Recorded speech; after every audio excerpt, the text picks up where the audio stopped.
Oke, Bapak Ibu sekalian, teman-teman, saya ingin mereview buku dari buku yang judulnya Kosong. Ini buku yang saya buat ya, jadi rangkuman dari hidup saya secara pribadi juga pemikiran-pemikiran saya.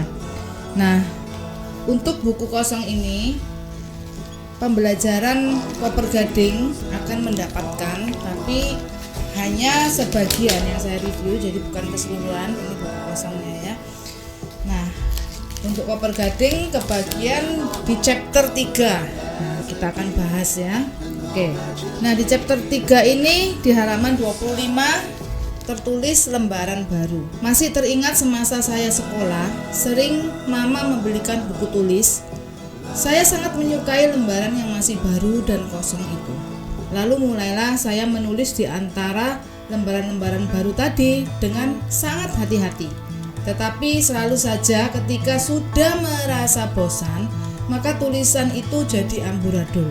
Mulailah banyak coretan sana sini, dan rasanya buku itu sudah tidak ada esensi menariknya lagi. Maka ada keinginan untuk merobek terus ganti halaman baru. Apalagi kalau ganti buku baru, malah senang lagi ya. Dan kejadian ini sering berulang-ulang. Mungkin karena saya orangnya tidak rapi dan tidak rajin, jadi tulisan saya ini ya kesana kemari ya, nggak bisa rapi. Beda sama teman sekelas saya yang bukunya terlihat sangat bagus, kemudian ada hiasan-hiasan yang menarik. Nah, saya sering juga pinjam bukunya dan rasanya senang melihat halaman per halaman karena nampak indah dengan tulisan-tulisan kecil yang rapi. Ya. Inilah kehidupan saya, mirip seperti buku kosong tadi. Saat saya berjuang hidup dengan bisnis MLM. Ya, dulunya saya ini memang leader dari sebuah MLM. Semua terasa semangat di awal-awal dan indah. Namun ketika mulai terjadi masalah, tidak ada seorang pun yang membeli produk saya, mulailah putus asa. Maka saya pun merasa jenuh dan saya ingin cepat-cepat ganti buku yang baru. Begitu seterusnya. Keadaan ini membuat saya begitu lelah, serasa melakukan perjalanan yang jauh dan tak berkesudahan. Apakah Anda merasakan demikian dalam hidup Anda? Dalam pencarian Anda untuk kemapanan finansial Anda? Nah, Bapak Ibu, dari apa yang saya baca tadi, saya ingin sedikit lebih menjelaskan lebih dalam lagi bahwa saya itu suka sekali ya nulis gitu. Kalau bukunya baru gitu, saya tulis indah sekali tulisan saya ganti bolpen warna-warni, kasih hiasan-hiasan gitu ya. Tapi lama-kelamaan namanya sekolah ya, kadang-kadang nulis harus cepat dan lain sebagainya, tiba-tiba ada keliru gitu ya, kemudian ada rasa malas gitu untuk menghapus. Dulu namanya tip X ya, dihapus dengan tip X, langsung coret-coret, lama-lama jadi jelek gitu bukunya. Nah, ketika udah jelek ya udah amburadul sekalian gitu ya. Terus satu saat beli buku baru lagi, indah gitu bukunya, gambarnya lucu, seperti itu lagi. Nah, itu yang saya analogikan seperti kehidupan saya pada saat dulu saya terjun di dunia MLM. Kan harapannya indah-indah, tapi selama perjalanan itu belum tentu indah terus gitu ya. Ada selalu problem, halangan dan rintangan, dan akhirnya ketika mengalami sesuatu kadang rasanya bosan gitu ya, pengen ganti pekerjaan. Nah, itu sering saya alami. Saya juga banyak melihat ada orang-orang di sekeliling saya ya, yang dalam bahasa Jawanya itu kalau kerja tuh nyak. Jadi sebentar semangat kerja ini, tapi ketika mengalami masalah ya bubar, kemudian ganti, melihat pekerjaan lain kayaknya itu bagus ya, potensial gitu, lalu melakukan lagi, terus jalan sebentar ada halangan, ganti lagi. Saya melihat orang yang mengalami demikian ya Bapak Ibu ya. Kenapa saya bisa bertahan di trading forex ini? Ini cukup lama ya, mulai dari tahun 2011 itu saya udah ada super mega profit. Jadi Supro ini sudah saya bangun sejak tahun 2011, saya sudah mengajar. Dan sebelumnya tentunya saya belajar dulu ya, mulai dari tahun 2008 saya belajar dulu. Kemudian tahun 2011 baru berani untuk mengajar, mencari murid-murid. Kenapa? Dalam proses ini kok saya bisa bertahan lama ya? Di dalam proses ini kenapa enggak seperti buku-buku yang saya ceritakan tadi, yang ngalamin masalah kemudian disobek lagi, halaman cari halaman baru lagi. Padahal ya di dalam trading forex ini itu banyak juga masalahnya gitu ya. Karena saya rasa semua pekerjaan, semua bisnis itu selalu mengandung resiko. Ada masalah-masalah, problem-problem yang harus kita selesaikan, kita jalani dengan sabar, kan seperti itu ya. Nah, mengapa?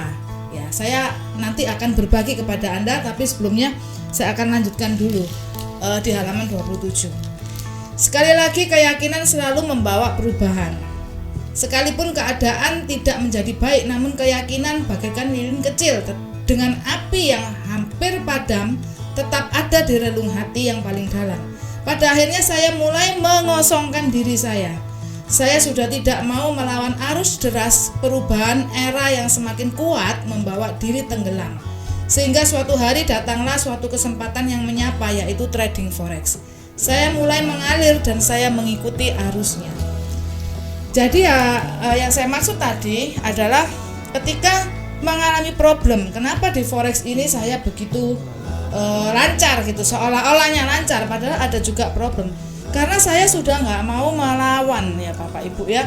Karena kalau melawan itu capek, kepingin indah terus itu juga capek gitu ya. Karena sesungguhnya pada kenyataannya gitu ya, bisnis itu memang nampaknya indah, tapi ketika kita menjalanin itu tidak seindah apa yang kita bayangkan gitu ya.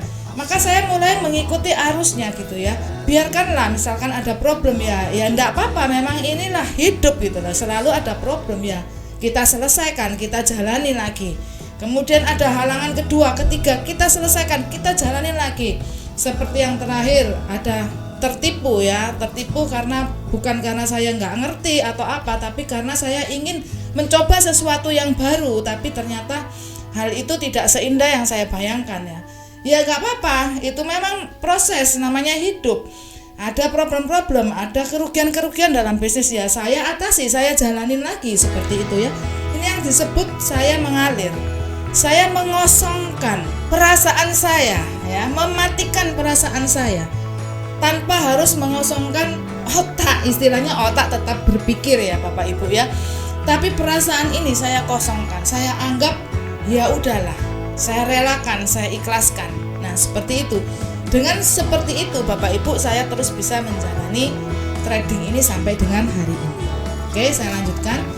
Ini zaman sudah berubah, eranya digital, eranya online, eranya berbisnis dengan teknologi. Saya pun mulai mengambil buku baru dan membuka lembaran-lembaran baru. Halaman pertama mulai saya tulis dengan huruf yang indah. Semakin hari keyakinan saya semakin kuat. Bukti sudah banyak saya terima. Perubahan finansial mulai nampak. Hidup jadi berubah. Api lilin yang hampir padam mulai menyala sinarnya. Semakin kuat, bahkan keluar menerangi di sekeliling saya. Kebahagiaan mereka seperti bunga-bunga di taman yang bermekaran dan harumnya tercium menyegarkan. Jadi Bapak Ibu ya, dengan cara seperti ini saya akhirnya menjalani dengan tekun, dengan sabar ya. Sampai saya merasakan bukti-bukti tentunya bukti keindahan yang bisa saya nikmati. Misalkan aja saya trading bisa mendapatkan profit. Oh seperti ini caranya, itu adalah bukti. Dan bukti itu membuat saya semakin yakin. Semakin yakin dan semakin yakin, semakin menguatkan saya untuk lebih teguh lagi ya, berjalan ke arah yang sudah saya pilih ini. Seperti itu ya. Kemudian saya mulai menjual ilmu. Oh ternyata ilmu saya bermanfaat gitu bagi orang-orang lain, bagi teman-teman lain gitu ya. Mereka ada yang profit, saya semakin senang karena bermanfaat ya. Ini dikatakan bahwa baunya itu seperti bunga yang ada di taman yang bermekaran ya, yang tercium dan sangat menyegarkan. Nah ini semua membuat saya mempunyai satu pengalaman dalam trading forex, pengalaman yang baik.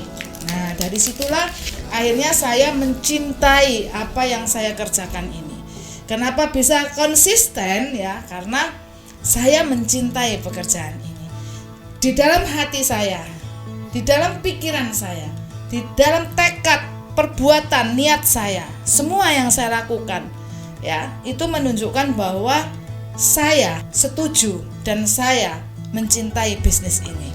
Oleh karena itu saya tidak ada pertentangan sama sekali. Ya, tidak ada rasa kayak wah terpaksa kerja seperti ini, atau karena kebutuhan hidup saja sebenarnya enggak suka, hati kecil tidak damai tapi terpaksa karena butuh duit. Nah, itu tidak ada pada diri saya. Kenapa saya bisa berhasil? Itu adalah salah satu kuncinya. Di sini dikatakan bahwa kuncinya adalah menulis lembaran dengan hati-hati ya. Jangan banyak coretan. Supaya indah, jangan banyak kesalahan. Perlahan-lahan tuliskan huruf yang indah sehingga Anda tidak bosan dengan lembaranmu dan tidak menginginkan lembaran yang baru. Buku Anda menjadi buku yang indah dan akan menjadi buku sejarah yang akan dibuka dan dikenang bagi semua orang, yang akan menjadi resep kesuksesan semua insan. Nah, di sini saya berharap apa yang saya alami sejak dari saya berpisah dengan suami saya bermula dari keadaan minus ya Bapak Ibu ya. Saya punya pengalaman cukup panjang. Sampai hari ini saya terus belajar, saya terus melangkah, saya terus menulis dan mencoret-coret satu gambaran-gambaran ya yang indah tanpa mencoret-coret dengan coretan kesalahan-kesalahan ya Bapak Ibu ya. Meskipun ada sedikit salah, saya pasti hapus dengan hati-hati. Segala problem-problem dan masalah saya lalui dengan sabar. Nah, itulah Bapak Ibu kuncinya ya. Ini dimana buku kosong ini menceritakan banyak mengenai pikiran dan perasaan kita dalam menghadapi kehidupan, terutama dalam menghadapi finansial. Di halaman 29, kekosongan. Benarkah tong kosong nyaring bunyinya? Memang ketika ditabuh, tong yang kosong akan bersuara nyaring. Namun kekosongan diri tidaklah seperti tong kosong. Kekosongan diri adalah kesenyapan tanpa rasa. Mematikan yang ingin memberontak dengan mengalihkan kepada rasa lain yang masih ada. Mungkin rasa lain itu masih berbentuk benih. Kita siram, kita pupuk, sehingga tampillah kita menjadi sebuah pribadi yang berbeda. Kosong itu bukan seperti tong kosong yang bunyinya nyaring ya, nggak ada isinya gitu, cuma berkoar-koar, cuma omong kosong belaka ya Bapak Ibu ya. Tapi di sini lebih berhubungan dengan mematikan rasa yang ingin memberontak. Kita hidup dalam kesenyapan tanpa rasa ya Bapak Ibu ya. Ketika saya ditipu orang, sakit, tapi aku mematikan rasa yang ingin memberontak ya di dalam diri saya. Kemudian saya mulai mengalihkan kepada rasa lain yang masih ada ya. Yang rasa sakit hati, rasa kecewa itu dihilangkan ya, benar-benar dikosongkan. Dipaksa pikiran kita untuk dialihkan dengan sesuatu yang positif yang masih ada, dengan rasa syukur ya, yang mungkin rasa itu masih kecil, kita pupuk, kita siram lagi, sehingga ketika kita selesai mengalami masalah, kita berhasil mengosongkan, mematikan rasa kita ya, mengikhlaskan segala yang terjadi, maka kita akan tampil dengan pribadi yang lebih baik lagi, pribadi yang berbeda. Oke, di dalam buku ini halaman 30 dikatakan, buku ini saya tulis di tengah keadaan yang mencekam, yaitu di tengah wabah corona yang melanda dunia. Saat ini di Indonesia sudah ribuan warga yang terjangkit. Banyak berita negatif, banyak gambar yang mengerikan. Kematian ada di mana-mana. Kita sebagai manusia wajar jika menjadi terpengaruh dengan keadaan ini. Saya pun mulai sedikit stres dengan perubahan yang harus saya lakukan. Mencuci tangan, menjaga jarak, tidak keluar rumah, hingga nggak bisa ngafe. Ini adalah ya resiko hidup. Pikiran semacam ini berseliweran. Parno mulai meracuni diri. Gejala psikomatik mulai muncul. Berulang kali suhu tubuh diukur. Tenggorokan rasanya gatal-gatal. Kok tiba-tiba jadi pilek. Saya yang setiap hari bersendaguro dengan cucu sekarang harus cuma menyapa dari jauh. Hello sayang, cucunya grandma. Good morning, sambil saya tersenyum. Dan di saat mereka mau mendekat, buru-buru saya bilang, no, jangan deket ya, jangan deket grandma ya. Ini supaya Ji dan K tetap sehat. Mereka mengangguk-angguk sambil berkata, aku sayang grandma.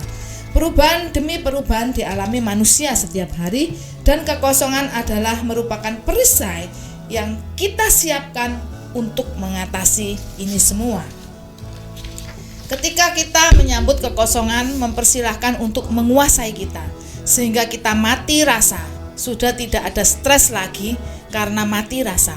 Kekosongan bukanlah kepasrahan kita terhadap keadaan, tetapi lebih mulia dari itu. Sekali lagi saya katakan lebih mulia, yaitu menerima dengan ikhlas. Kekosongan haruslah disengaja, karena ia tidak bisa datang tiba-tiba. Kekosongan haruslah diupayakan dan diniatkan. Kekosongan memang bermakna dalam.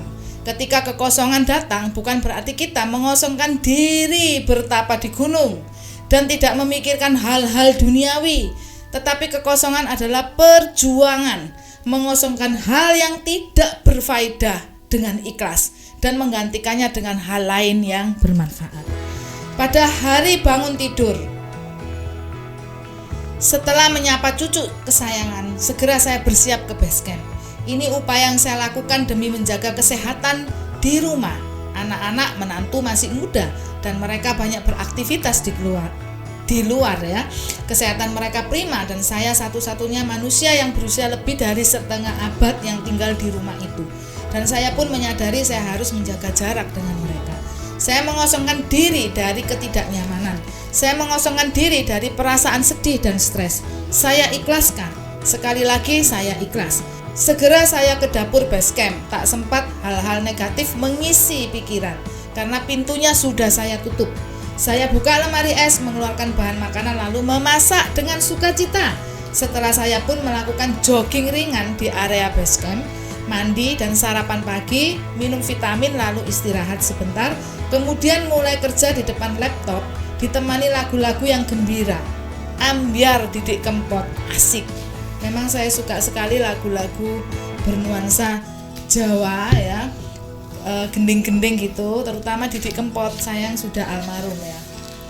Kemudian halaman 32, kekosongan dan trading forex. Nah, ini yang paling penting ya. Lockdown saya baca di sosmed. Yes, New York mau lockdown. Sampai saat ini saya tidak tahu entah jadi entah tidak. Tetapi kata-kata lockdown sudah bisa kita bayangkan. Kalau kita harus di rumah terus seperti kota Wuhan di lockdown selama 3 bulan. Jalanan sepi, sunyi senyap, yang biasanya kendaraan ramai. Anak sekolah, orang kerja, orang berjualan, hiruk pikuk, tiba-tiba berubah dalam sekejap. Ini mengagetkan, terutama jiwa-jiwa yang belum siap, yang kebiasaannya ngafe, hangout, piknik, ngerumpi, ibu-ibu ke pasar, senam sehat, ke gereja, jumatan di masjid.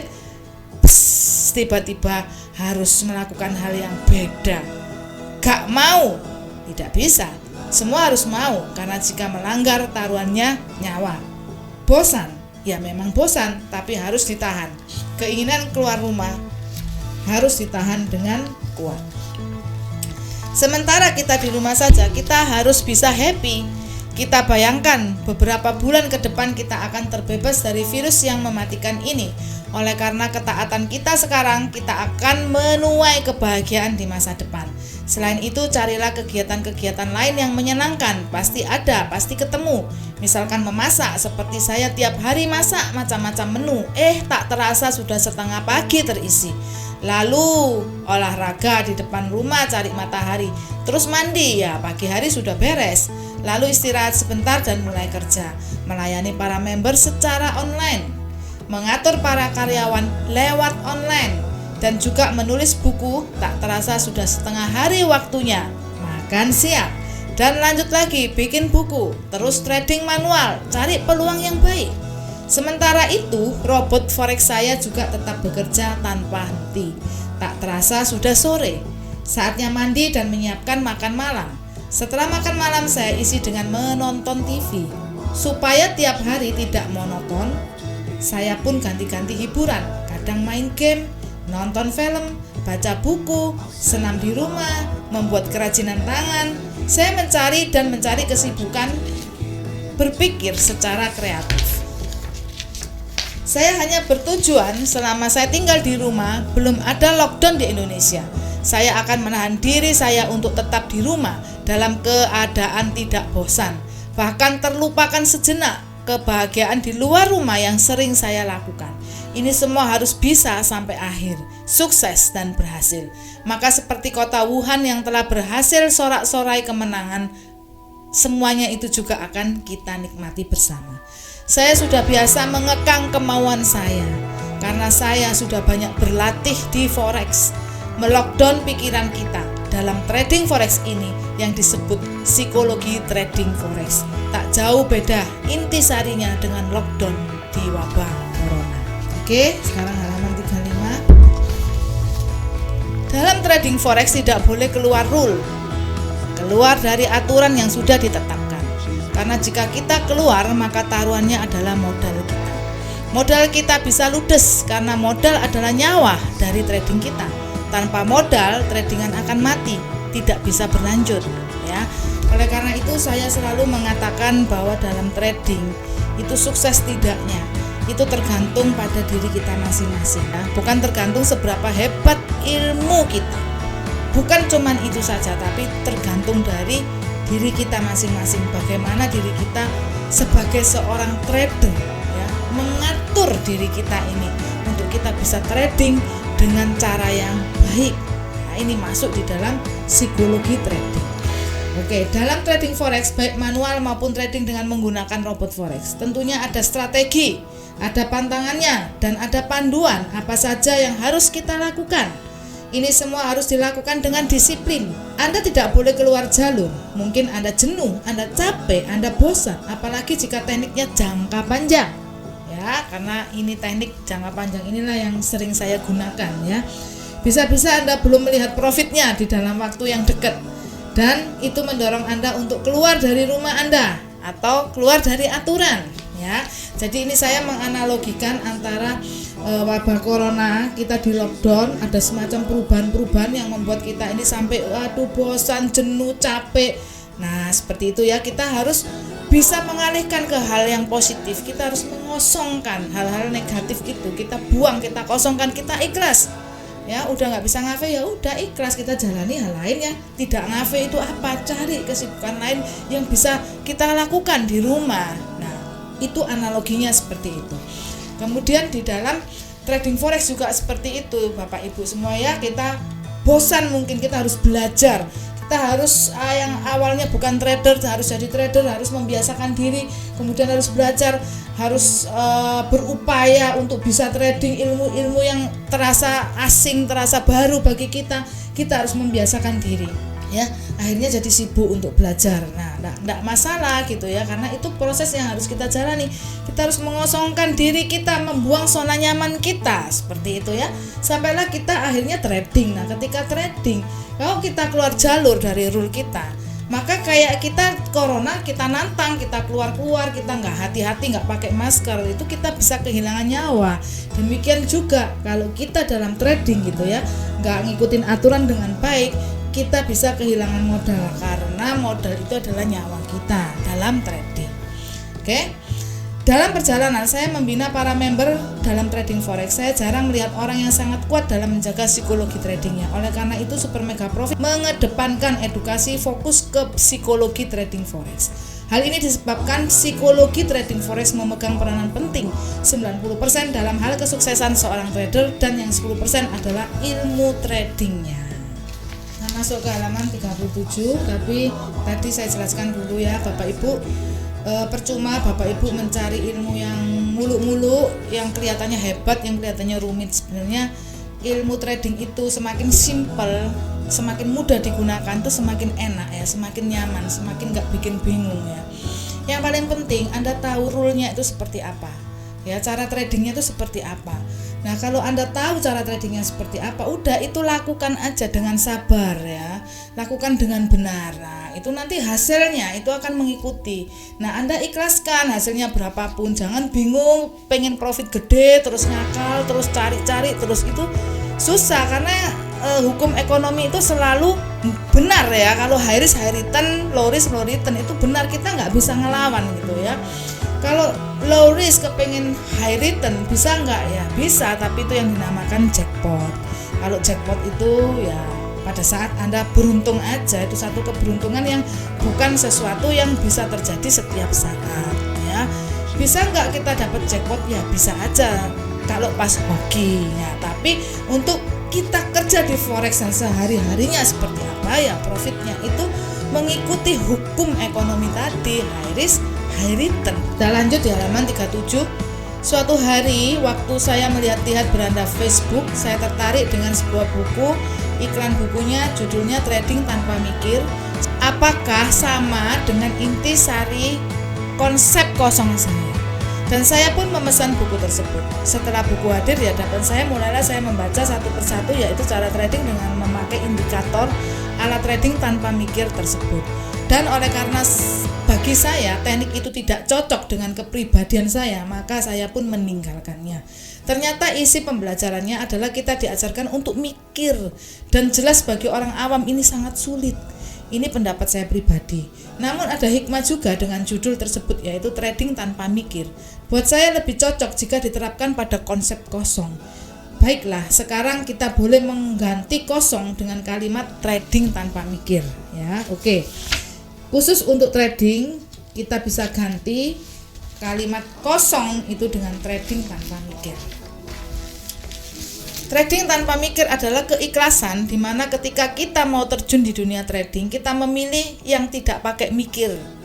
Otomatis ya kita pakai robot, itu nggak pakai mikir sama sekali. Tentunya Anda harus cari robot trading yang bagus historinya dan pembuatnya yang bertanggung jawab. Setelah itu Anda isi modalnya, robot dijalankan sesuai rule, klik robot aktif, selesai.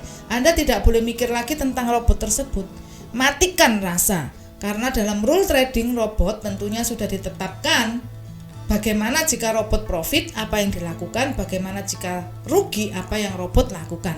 Cukup Anda mengetahui secara keseluruhan tata cara bekerja dan kemudian ikhlaskan tanpa Anda campur tangan lagi, ya.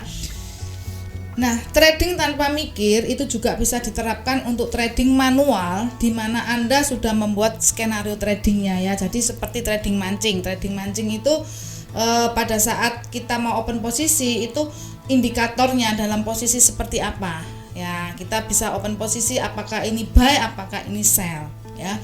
Kemudian untuk open kedua, open ketiga itu seperti apa, itu udah ada panduannya semua. Jadi kita udah tidak perlu mikir-mikir repot-repot lagi karena udah ada urut-urutannya, ya. Demikian juga teknik trading golden key, ya. Kemudian ada robot CPM, ada robot S2, semua produk-produk Supro ini Anda bisa kerjakan tanpa harus berpikir lagi, ya, karena sudah dipikirkan oleh kami, sehingga Anda terima skenarionya, terima trading plan-nya, Anda tinggal bikin gitu aja, ya. Lakukan aja persis seperti trading plan tersebut, ya.